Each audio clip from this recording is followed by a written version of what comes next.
Pengusaha Muda tahun 2013.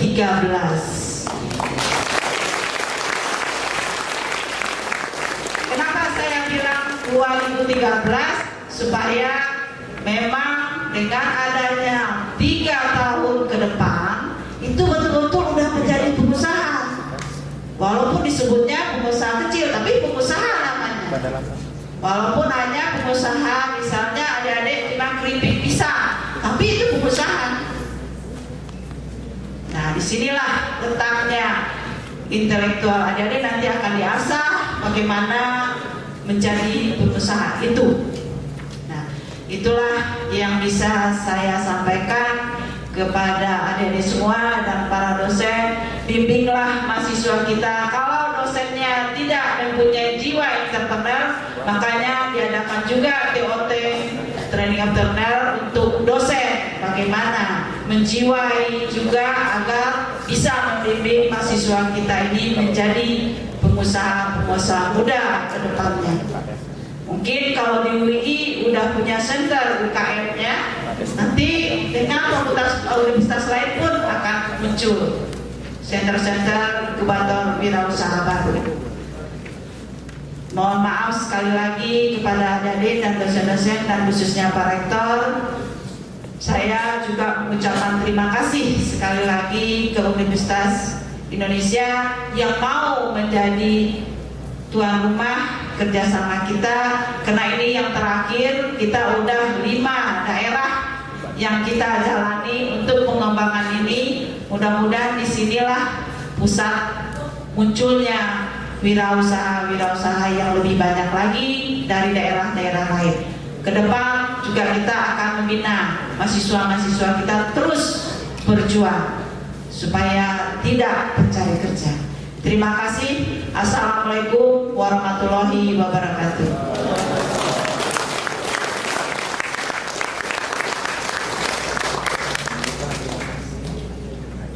Terima kasih Ibu Desmelita atas sambutannya yang sangat memberikan inspirasi kepada wirausaha muda.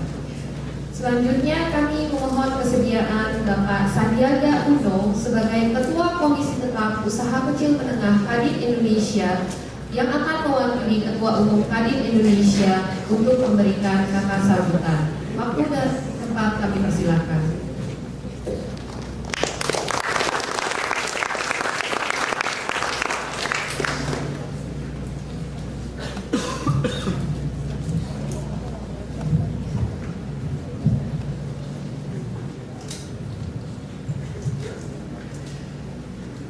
Bismillahirrahmanirrahim.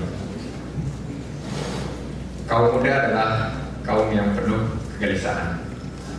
Nafasnya memburu perubahan, jantungnya berdegup pembangunan, matanya memancarkan kemenangan, ototnya siap mengusung pembaharuan, mendongkrak harapan bahwa hari depan haruslah lebih baik dari hari ini, hari esok haruslah lebih baik dari hari kemarin.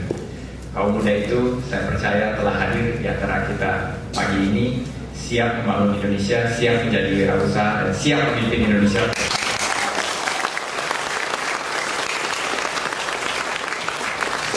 Yang saya hormati, ini rekan saya Bapak Profesor Dr. Mira Sumantri Widodyo Enjing. Selamat pagi Pak Rektor, Bapak-bapak, Ibu-ibu, Ibu Nita, Pak Wiku, Pak Handito dari Komtab, Mas Hendy, teman-teman, rekan-rekan yang telah hadir pagi ini, mahasiswa dari UI dan dari Jabodetabek. Saya juga lihat live feed dari video dari Pangkal Pinang ke Bengkalis, dari Bengkalis maupun dari Binus dan dari beberapa yang mengikuti melalui live video. Saya sangat berbahagia pagi ini bisa sharing dan bisa hadir di sini mewakili Ketua Umum Kadin Indonesia Bapak Muhammad Sulaiman Hidayat yang sudah ditunjuk menjadi Menteri Perindustrian, tapi sekarang waktunya sibuk mengurus kabinet. Jadi alhamdulillah saya diberi kesempatan ini untuk hadir. Kebetulan banyak sekali acara padat termasuk dipanggil DPR, tapi saya memilih lebih baik ada di sini bersama-sama mahasiswa daripada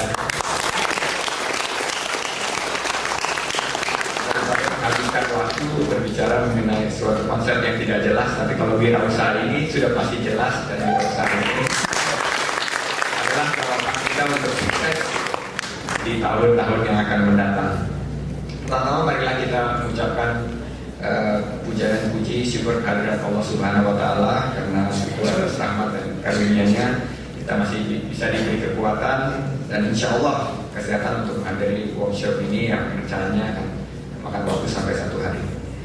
Para hadirin yang saya muliakan, Pak Rektor, Indonesia ini memiliki kekayaan sumber daya alam yang begitu besar. Kekayaan sumber daya manusia kita juga tidak kalah dibanding negara lain.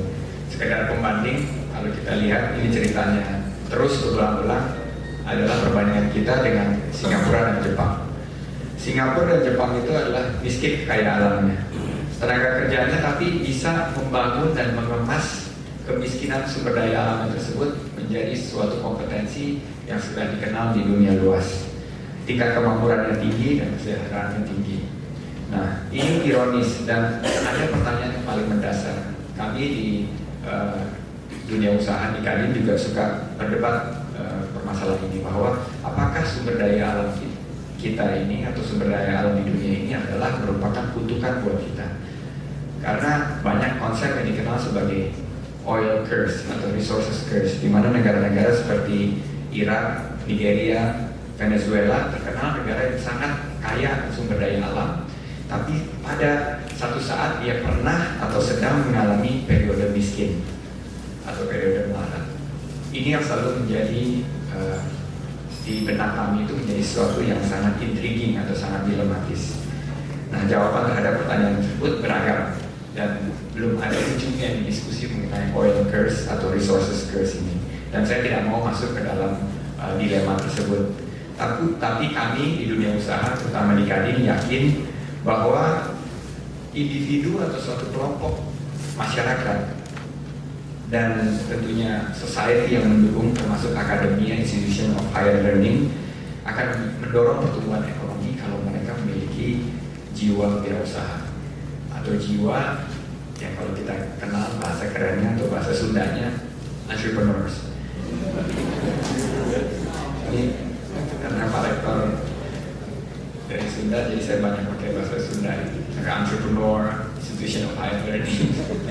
Nah, sebagai akademisi kita di sini banyak doktor-doktor, PhD, tahu bahwa perekonomian dan kemajuan suatu bangsa tentu akan didorong oleh masyarakatnya sendiri. Kita tidak bisa mengandalkan know-how dan knowledge dari luar negeri. Tapi mental entrepreneurship kita itu harus menjadi fondasi daripada seluruh movement daripada society. Gerakan masyarakat itu harus memiliki semangat roh entrepreneurship. Kita bisa lihat mungkin yang banyak sering diambil contohnya adalah Amerika.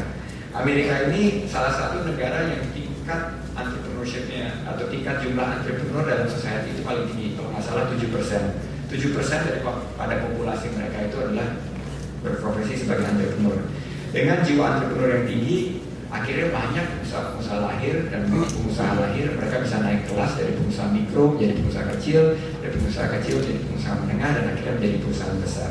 Pareto 80-20, di mana 20% industri besar dan 80% industri SME tercapai di Amerika. Dan kita bisa lihat kenapa sekarang Amerika bisa memiliki kemampuan ekonomi yang kuat, baik itu SME-nya maupun juga industri besarnya. Nah, di sini adalah satu pelajaran buat kita bagaimana kita mendorong semangat entrepreneurship. Saya dukung 100% semangat entrepreneurship yang didorong sedini mungkin. Hari ini kita ada di kampus, mungkin insya Allah 5 tahun ke depan kita bisa tularkan juga ke adik-adik kita di SMK, SMA maupun dari elementary school, dari sekolah dasar, semangat-semangat kewirausahaan tersebut. Saya suka terenyuh kalau guru-guru kita dulu di SD, contohnya adalah anak saya. Anak saya itu senang melakukan kerajinan tangan, membuat gelang, membuat kalung gitu dari beads. Pada satu hari dia minta modal dari saya, dia bilang katanya mau buat kalung yang dijual ke teman-temannya di sekolah. Lantas saya bilang, berapa modalnya? Udah dihitung belum? Apakah bisa untuk? Dia bilang ya modalnya sekitar 15.000 satu kalung, tapi kalau misalnya dijual bisa sampai 50.000. Ada yang beli tuh. Dia bilang ada Pak, nanti pokoknya kita lihat aja hasilnya. 1 minggu 2 minggu saya lihat toples transparannya dia taruh untuk hasil penjualan itu makin lama makin tinggi. Tapi setelah 2 minggu terus dia murung dan uangnya itu nggak bertambah. Saya tanya sama anak saya yang paling tua gitu, loh kok nggak bertambah ini penghasilannya? Kenapa berhenti di toplesnya nggak nambah lagi? Dia bilang saya nggak bisa lagi berjualan di kelas. Kenapa? Saya tanya. Dilarang oleh gurunya. Kenapa dilarang? Dia bilang gurunya bilang bahwa loh kok bapaknya pengusaha terkenal anaknya jualan di dalam kelas. Nggak boleh jalan di dalam kelas karena nanti malu-maluin orang tuanya. Nah, konsep-konsep seperti ini di sekolah dasar itu mengangkat kemampuan anak untuk mengenal jiwa entrepreneurship daripada diri sendiri, sehingga sekarang dia berpendapat bahwa jualan itu atau berdagang itu adalah pekerjaan yang kurang dihormati di society kita. Nah, ini di society kita ini harus dirubah paradigma tersebut untuk didorong bahwa ke depan sifat-sifat entrepreneurship yang selama ini kita kenal harus terus dipupuk. Ada 2 dikotomi di Indonesia. Satu adalah opportunity entrepreneurship, di mana seorang entrepreneur itu lahir karena peluang. Di sisi lain, mereka lahir karena keterpaksaan, karena ketidakpastian, karena keterpurukan, dan karena ketidakmampuan industri kita menciptakan lapangan kerja bagi mereka. Nah, ini 2 dikotomi ini atau 2 ekstrim ini yang sekarang menghantui perekonomian kita. Paradigma kita itu bangga bahwa jumlah UMKM kita itu tinggi, 51 juta unit usaha di Indonesia itu adalah UMKM, di mana 50 juta lebih adalah usaha mikro. Sedangkan kita tahu bahwa mereka menjadi usaha mikro itu bukan karena mereka ingin menjadi usaha mikro, tapi karena mereka tidak mampu memasuki bursa lapangan kerja dan akhirnya menjadi pengusaha karena terpaksa. Nah, ini yang saya rasa kita ke depan perlu dipikirkan, merubah suatu paradigma sehingga sifat-sifat luhur entrepreneurship itu seperti inovatif, kreatif, ulet, pantang menyerah, solutif, thinking outside the box, optimis, positif, dan selalu melihat kemungkinan dalam suatu krisis selalu ada peluang, itu harus kita dorong terus. Secara sosial Indonesia memang belum bisa menerima pada hari ini profesi wirausaha sebagai profesi yang terhormat. Sedikit sharing Pak Rektor, waktu pemilu tahun kemarin ini 2009, di 2008 itu kita bisa menjaring lebih dari 500.000 caleg di seluruh Indonesia. 500.000 caleg di seluruh Indonesia, di mana kalau tidak salah total spending yang dilakukan untuk kegiatan politik kita itu kurang lebih 300 triliun.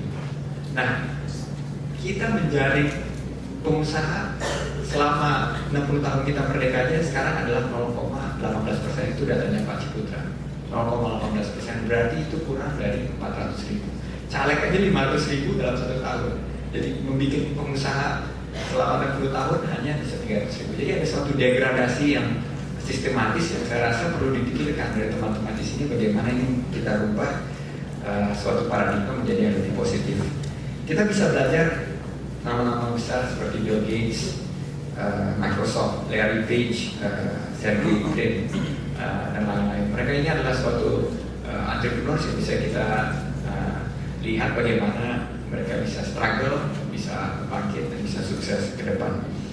Saya coba ambil sampel voting dari teman-teman yang hari di sini. Ini mungkin nggak representatif daripada kalangan muda ya. Kalau ditanya siapa yang mau jadi wirausaha di sini, pasti 100% akan tunjuk jari menjadi wirausaha. Tapi kalau saya ke perkumpulan-perkumpulan atau kegiatan-kegiatan kelompok mahasiswa yang lain, mungkin hanya 20% dari mereka yang ingin menjadi entrepreneur atau wirausaha.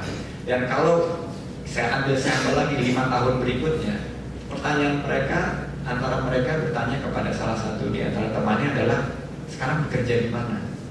Bukan sekarang usahanya apa. Itu sering tuh kalau reuni-reuni 5 tahun setelah lulus atau 10 tahun setelah lulus, pertanyaan pertama ketemu sama teman dari lulusan itu, sekarang lu kerja di mana? Bukan sekarang lu usahanya apa. Karena itu paradigma kita bahwa lulus daripada universitas itu harus bekerja di tempat lain, bukan harus memiliki kemampuan untuk menciptakan lapangan kerja. Jadi keluar dari universitas itu kita mencari lapangan kerja, bukan menciptakan lapangan kerja. Paradigma itu harus dirubah, belajar dari Bill Gates, belajar dari Larry Page dan Sergey Brin, belajar dari Pak Ciputra yang bisa mengubah sampah menjadi emas, dan belajar dari seorang Andrew Darwish. Andrew Darwish ini luar biasa, dia penemu dari www.kaskus.us. Ini adalah situs yang di dunia maya yang dikenal sebagai situs kasar kusuk. Nah, ini adalah sekarang anggotanya sudah begitu banyak dan memiliki omset miliaran. Saya rasa gaya entrepreneur berbeda-beda. Saya punya gaya tersendiri. Saudara Hendy Stiono di sini salah satu ikon entrepreneur muda, punya gaya tersendiri. Tapi kita bisa meletakkan suatu benang merah atau nilai-nilai luhur entrepreneurship pada suatu kondisi yang tepat. Saya rasa jiwa dan semangat entrepreneur itu pasti bisa mengubah suatu hal yang kecil menjadi sesuatu yang menarik dan akhirnya melahirkan sebuah perusahaan raksasa yang sudah kita miliki. Tahun 1997-98 saya menjadi pengusaha karena terpaksa. Di tahun 97-98 teman-teman senior-senior di UI yang menggagas proses reformasi, akhirnya dunia usaha waktu itu terpuruk. Saya di PHK oleh perusahaan saya dan akhirnya terpaksa memulai usaha saya, Recapital Advisors, dan berikutnya Saratoga. Dengan kerja keras, dengan rahmat Allah Subhanahu wa Ta'ala, alhamdulillah. Kalau kita memiliki suatu jiwa entrepreneurship yang baik, sebuah perusahaan yang saya dirikan 11 tahun yang lalu sekarang sudah memperkerjakan 15.000 pegawai di seluruh Indonesia.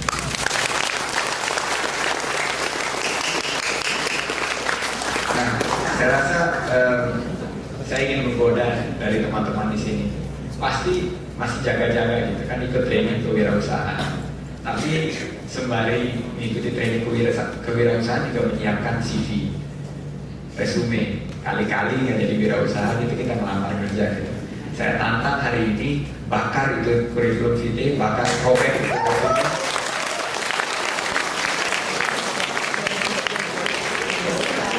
Yang harus disiapkan hari ini adalah siapkan bisnis plan. Berani nggak? Robek.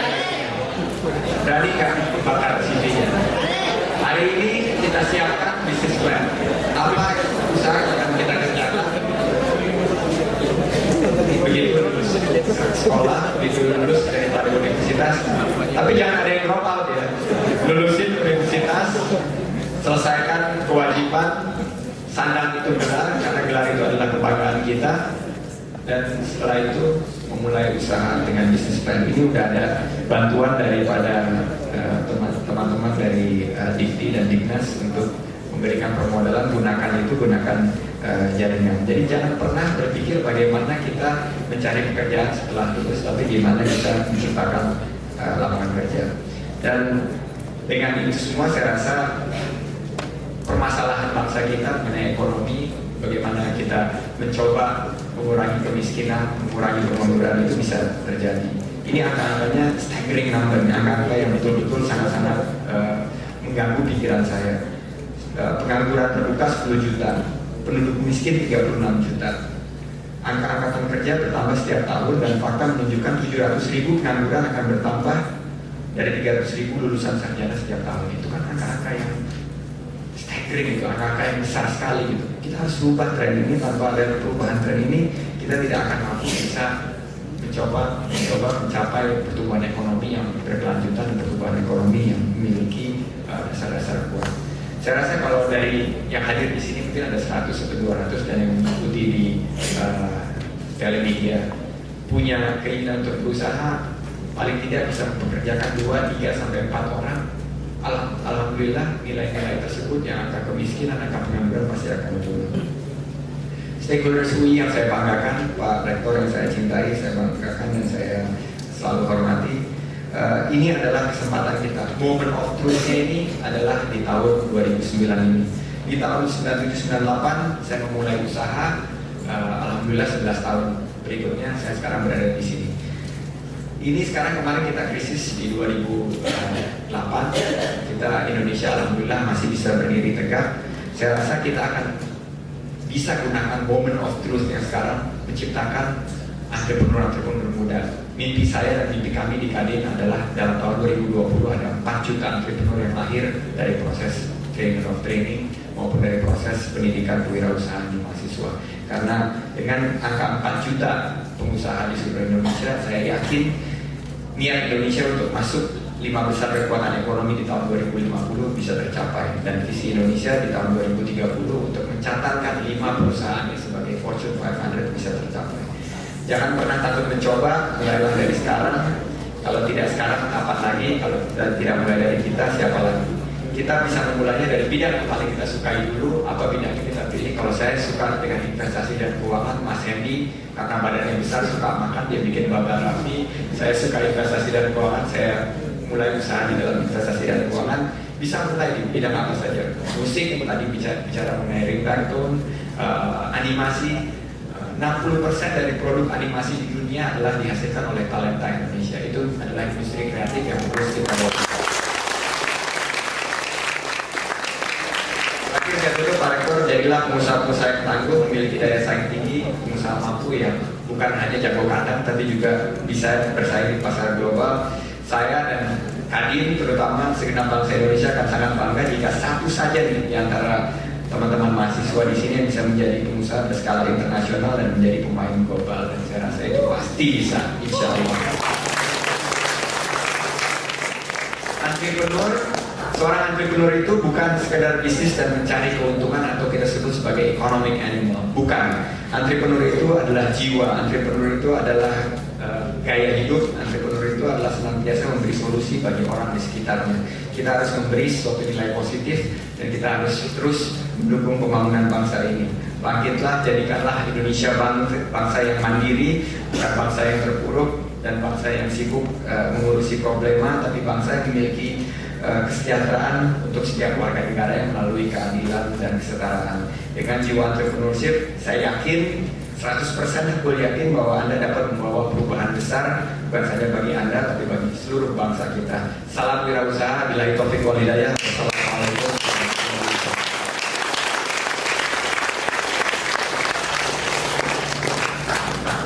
Terima kasih Bapak Sandiaga Uno. Selanjutnya kami mohon kesediaan untuk Profesor Dr. Dersos Gumilarus Liwasomantri sebagai Rektor Universitas Indonesia untuk memberikan kata sambutan dan juga secara resmi membuka workshop pengurusan untuk mahasiswa dan training of trainer untuk dosen. Waktu dan tempat kami persilakan. Assalamualaikum warahmatullahi wabarakatuh. Selamat pagi dan salam sejahtera. Luar biasa. Mas Sandiaga Uno ini pengusaha muda, sahabat saya, sahabat kita semua, dengan pemikiran tadi yang sangat, saya kira jernih dan kerendahan hati terpancar dari apa yang disampaikan. Beliau wirausahawan yang sukses, tidak saja menyerap 15.000 pegawai, tebak berapa omset atau aset yang beliau kelola, luar biasa besarnya. Kalau dihitung tidak saja triliun, di atas triliun gitu ya, puluh triliun gitu ya. Nah, ini harapan kita untuk ke depan melihat bangsa menjadi pengusaha yang masuk tadi 5 besar di dunia. Di salah satunya mudah-mudahan Mas Sandiaga Uno, dan satu lagi adik-adik sekalian yang hari ini di training ini. Tepuk tangan untuk kita semua. Mas Hendy, Mas Handito yang hadir, lalu juga beberapa direktur ini hadir, Pak Komarudin, direktur kemahasiswaan, direktur hubungan atau direktur kerjasama industri, Pak Wiku, Ibu Lita nih. Ibu Lita, saya bahagia sekali jumpa dengan Ibu, dan begitu semangat Ibu mendorong putra putri kita untuk maju.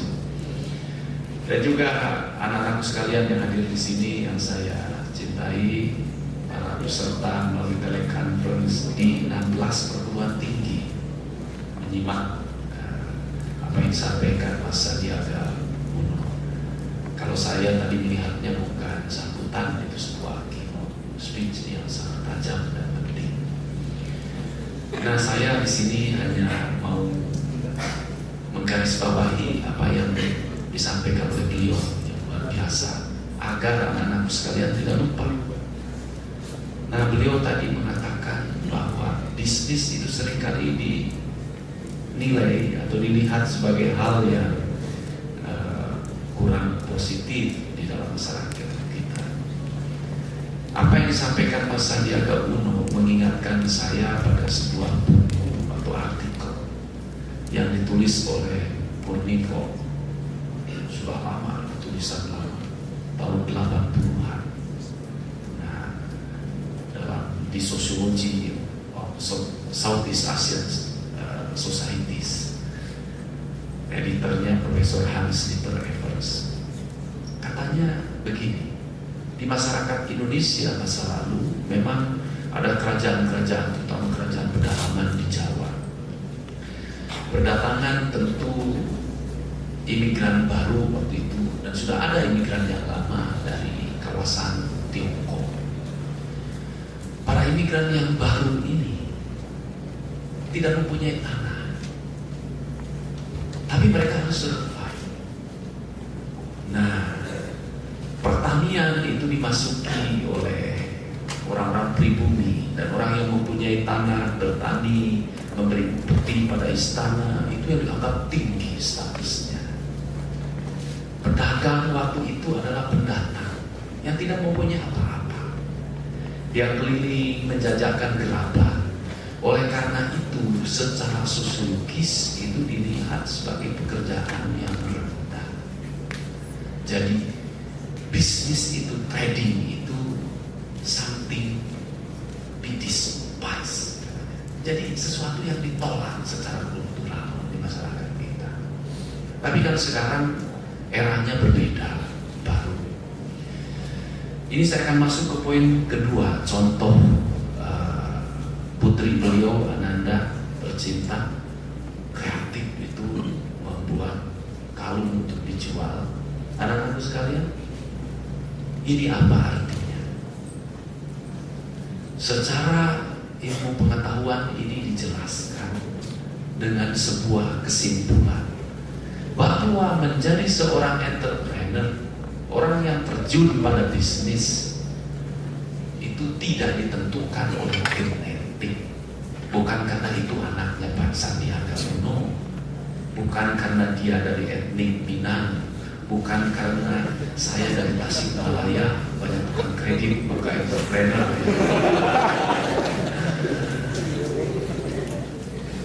Sebenarnya entrepreneurship itu sesuatu yang dipelajari secara langsung dan tidak langsung. Dan yang paling ampuh sebenarnya seringkali yang tidak langsung, dan yang langsung ini seperti training of trainers, TOT, atau workshop seperti hari ini, sebenarnya lebih mempertajam, memperkuat. Tapi anak-anakku sekalian, hadir di ruangan ini, hadir di ruangan teleconference yang 16 itu, sudah melalui sebuah seleksi anak-anakku sekalian, sebuah komunitas yang memang mempunyai value, nilai entrepreneurship. Minatlah, dalam bahasa sederhananya, jangan sampai ke value dulu, minat entrepreneurship. Jadi nanti workshop itu hanya mempertajam saja. Nah, bagaimana hal yang tidak langsung itu muncul, melekat di dalam ingatan dan mengkristal jadi minat, seperti halnya dorongan itu timbul bagi anak-anak sekalian untuk hadir di ruangan ini. Nah, saya akan memberikan contoh.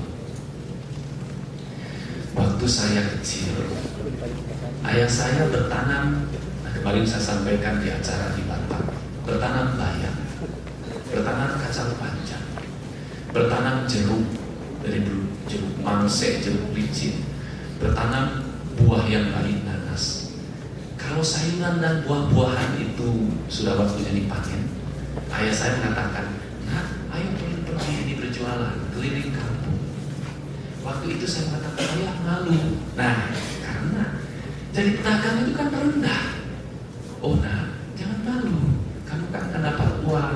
Orang yang mau bekerja, nah, untuk melakukan hal yang positif tanpa malu, itu baik. Nah, ketika saya kelas 4, orang yang bekerja membantu ibu saya suka membuat kue, membuat kacang goreng dibungkus. Itu berhenti kerja karena ingin menjadi tukang kredit di Jakarta. Lalu ibu saya bilang, aduh ini tidak ada yang mengantar lagi.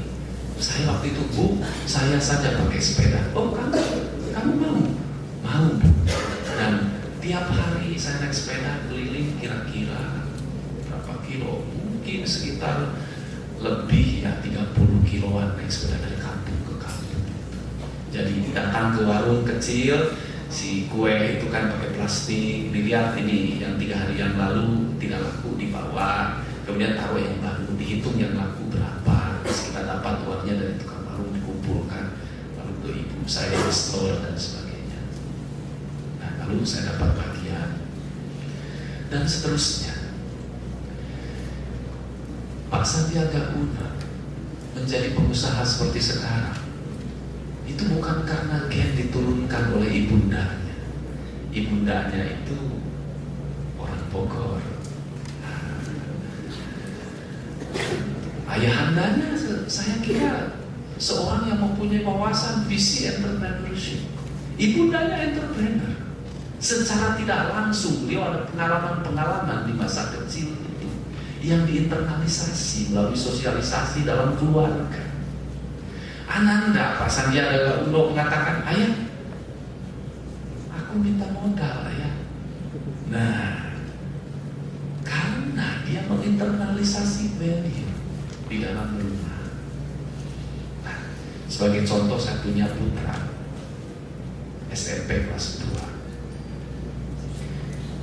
2. 2 minggu yang lalu atau 3 minggu yang lalu dia berkata ke saya begini, ayah, aku ingin bisnis tapi tidak punya modal. Lalu saya tanya begini, nah kenapa kamu ingin bisnis? Nah, kamu katanya mau jadi dokter. Ya, aku ingin membiayai kuliahku sendiri. Oke, baik. Dan bisnis ini saya belum baik. Lalu saya bilang, berapa ya harga tanah itu? Berapa ya kalau membayar orang gaji untuk mengurus tanah? Kalau saya jelaskan, tanah segini-segini di daerah ini. Tapi begini lah, ayah kan punya tanah. Ini mohon maaf, bukan maksud saya cerita soal tanah milik saya, bukan. Ayah punya tanah. Itu kan kamu bisa kelola, itu kan tanah milik ayah. Oh, kita bisa kerjasama. Lalu dia bilang, apa ya bisnisnya? Saya bilang begini, kemarin saya jumpa orang, ada sahabat saya orang Tionghoa, dia suka diakui bisnis, cerita mengenai menanam kapulaga. Per kilo kapulaga itu 40.000. Lalu kopi itu per kilo 7.000. Tapi dia bilang kalau jual kopinya saja seperti itu, wah murah 7.000. Pelihara luwak, nanti luwaknya itu dikasih makan kopi, dari kotorannya dibersihkan jadi kopi luwak. Harganya 80.000 per kilo. Lalu nanam cincau merambat untuk diekspor ke China dan ke Taiwan, ke Thailand serta ke Jepang, Korea. Per kilo 7.000. Dia bilang nanam padi itu kan 1 hektar 5 ton, 6 ton, 3 kali panen. Tapi cincau itu 5 ton, 4 kali panen, kali 7.000 per kilo.